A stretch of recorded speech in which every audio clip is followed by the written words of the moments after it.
and they are full of compassion for the fallen souls.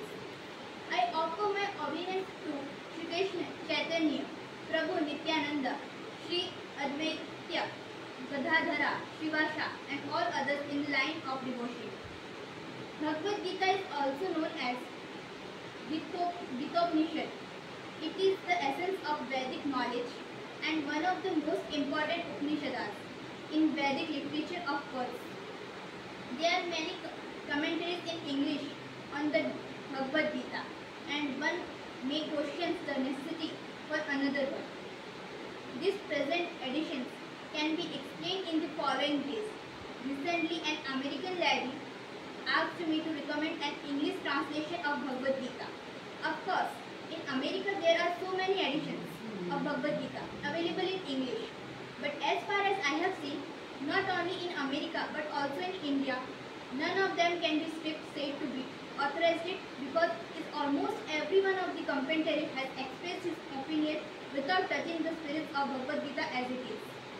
The spirit of Bhagavad Gita is mentioned in Bhagavad Gita itself. It is like this. If we want to take particular medicines, then we have to follow the directions written by the label. We cannot take medicines according to our own whim or the direction of our friend.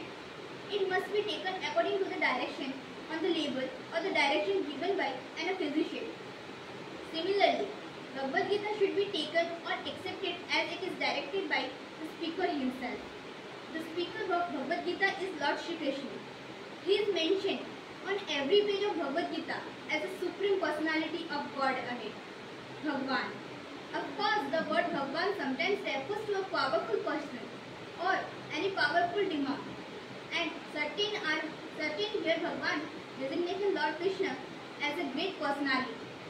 But at the same time, we should know that Lord Shri Krishna is the supreme personality of Godhead, as is confirmed all by greatest Acharyas like Sankaracharya, Ramanujancharya, Madhvacharya, Nimbarka Swami, Sri Chaitanya Mahaprabhu, and many other authorities of Vedic knowledge in India.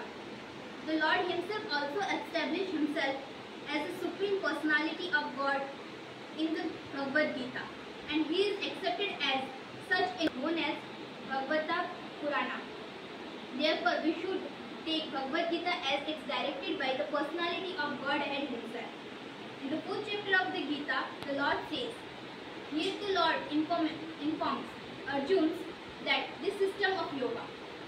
The Bhagavad Gita was first spoken to the Sun God, and the Sun God explained to the Manu, and Manu explained it to the Ishvaku, and in that way the disciplic successions, one speaker after another. This yoga system has been coming down, but in the course of the time it has become lost. Consequently, the Lord has to speak it again, this time to Arjuna on the way of battlefield of Kurukshetra. He tells Arjuna that he is relating this supreme secret to him because Arjuna is his devotee and his friend. The support of this is that Bhagavad Gita is a treatise which is specially meant for the devotee of the Lord.